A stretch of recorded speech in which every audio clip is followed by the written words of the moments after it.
Good afternoon.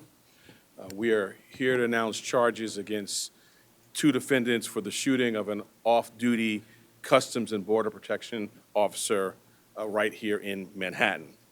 I'm pleased and privileged to be joined by the Mayor of the City of New York, the Honorable Eric Adams, and Special Agent in Charge, Ricky J. Patel from HSI. We conducted this investigation in close collaboration with the women and men of the NYPD and our federal partners, and I'm extraordinarily grateful for their collaboration. I also want to thank Chris Prevost, who's the Deputy Chief of our Trial Division, who's overseeing this investigation. Our ongoing investigation into this incident has led to charges and an 11-count indictment against two defendants, MIGUEL MORA and CHRISTHIAN AYBAR. Mora, the alleged shooter, is now charged with 1 count of attempted murder in both the first and second degrees. Both defendants are also charged with various counts of assault, attempted robbery, and criminal possession of a weapon. The indictment is now unsealed. We expect the defendants will be arraigned shortly, likely during the week of August 18th. We allege that the shooting of this off-duty officer was part of a violent robbery spree that the defendants planned via text messages in advance. As we allege, at approximately 11:45 p.m. on July 19th, they rode a motorbike into Fort Washington Park and robbed a woman of her cell phone. We allege that Mora grabbed and pushed the victim forcefully. The defendants then continued. They drove north towards George Washington Bridge and stopped at the red lighthouse at the foot of the bridge. There, they noticed the off-duty officer and another victim who was with him sitting out on a jetty facing the water. Aybar turned the moped around, allegedly to prepare for a quick getaway, while Mora dismounted and crept on the rocks towards them in an attempt, as we allege, to commit a second robbery. When Mora reached them, he pulled out a gun. In response, the officer pulled out his weapon, Mora fired, and the officer returned fire. The officer was struck twice, once in the face and once on the hand and wrist. I want to commend this officer who, while he was on duty, acted bravely and courageously. Again, this was a robbery spree planned on text message and was the second. We don't know what would have happened afterwards if he had not acted courageously and, again, off-duty. We are incredibly fortunate that the officer survived these serious gunshot wounds, and I am continuing to pray for a full recovery for him from his injuries. After the incident I just described, Defendant Aybar drove Defendant Mora to the hospital, where he eventually was arrested. Aybar was arrested the next day. Mora remains in the hospital, and both are in federal custody. The significant state charges we announced today will run in parallel to the federal charges. I think this is a good example, first and foremost, of that anyone who engages in this type of alleged violent conduct in Manhattan will be held accountable. And then secondly, of the collaboration. We work every day with the women and men of the NYPD and work frequently with our federal partners. And this type of collaboration, whether it's gun trafficking, whether it's a violent conduct like this, whether it's cybercrime, our collaboration working together helps keep Manhattanites and people of the city of New York safe. And with that, and with my deepest thanks to the NYPD and the city and HSI, we'll hear now from the Mayor of the City of New York, Mayor Eric Adams. Thank you so much, DA, and thanks to HSI. When I visited the Customs Border Patrol officer in the hospital with his family members, a member of the FDNY, his parents, no one wants to stand in front of a hospital bed after going through such a horrific act of violence in that place. Early this morning, I joined the district attorney and the 3 other district attorneys in the city to talk about the funding that we placed in each one of our district attorney offices. And just a few moments ago, I left the graduation class of close to 1,000 young men and women who have joined the police department. When you add those two dynamics in our collaboration, this is the results we get. Quick apprehension, coordinating with our federal partners to going after dangerous people, and it should not be lost on all of us that the individuals who were involved were using a scooter. This has become a tool of violent crimes, and that's why we removed 100,000 off our streets. These illegal scooters are being used for quick getaways. It makes it challenging for police officers to make a apprehension when they are weaving in and out of traffic.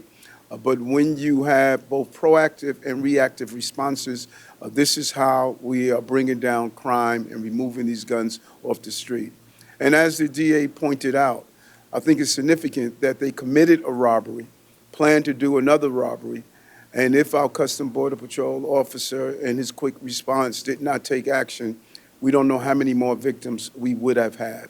The small number of individuals who are repeated criminal offenders and carry out dangerous acts. And so we want to thank this office for bringing this indictment and bringing these two individuals to justice. They were dangerous.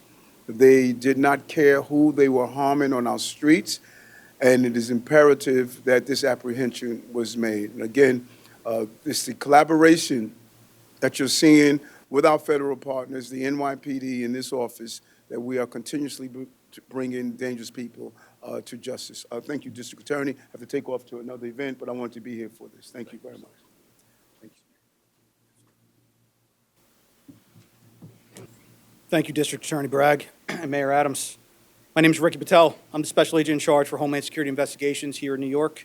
As you just heard from District Attorney Bragg and Mayor Adams, and from our investigative aspect, since shortly after midnight on July 20th, 2025, law enforcement personnel representing state, local, and federal agencies have worked nonstop, literally day and night, searching for answers. We have poured over voluminous amounts of evidence that investigators have uncovered thus far, and we will continue to do so. Today's charges, among others, are attempted murder and first-degree assault, to name only a few, which carry strong sentencing guidelines that make it abundantly clear that they will face justice. Whether knowingly or not, when these perpetrators allegedly targeted one of us, they targeted all of us. We will leave no stone unturned. We owe that much to our CBP counterparts and to the law enforcement community at large, as we continue to hope and pray for the speedy recovery of our CBP officer. Due to the ongoing nature of the investigation, I'm limited in what details I can share beyond those that we have already been released and that we are being revealed today. But what I can share is a promise.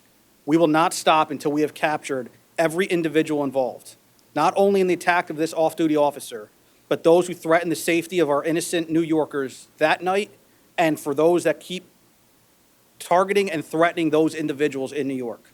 Much like our partners, we do this every day, regardless of who the victim may be. Without hesitation, we will continue to investigate everyone who jeopardizes public safety and our nation's security. I'm going to be frank. These two individuals should not have been in our country. They should not, and now will not, continue to do harm in our communities.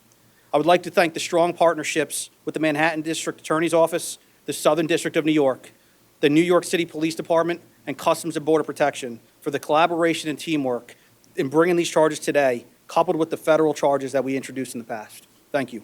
We are also announcing today the indictments of AUTUMN ROMERO and KENNEDY LECRAFT in the fatal traffic crash that happened last month, which took the lives of two New Yorkers, May Kwok and Kevin Cruikshank. These two victims were out simply enjoying the city on a summer morning, and then their lives ended in a horrific tragedy. The defendant, AUTUMN ROMERO, the driver of the vehicle, is charged with 2 counts of murder in the second degree, specifically that the defendant's conduct evinced a depraved indifference to human life. She is also charged with 3 counts of aggravated vehicular homicide, 2 counts of vehicular manslaughter in the first degree, as well as other charges. Kennedy LeCraft, who was the passenger in the vehicle, is charged with 2 counts of criminal possession of a weapon in the 2nd degree, criminal possession of stolen property in the 3rd degree, as well as other charges. The alleged offense conduct is as follows. On July 19th, Romero was intoxicated and driving a stolen vehicle. She was driving over 100 miles per hour on the Manhattan Bridge with Kennedy LeCraft as a passenger in the car. At the same time, Kevin Cruikshank was riding his bike on the sidewalk of the Manhattan Bridge, and May Kwok was sitting on a bench at the intersection of Canal Street and Bowery. Romero, as I said, was driving over 100 miles per hour when she drove into Mr. Cruikshank, who was violently thrown into the air.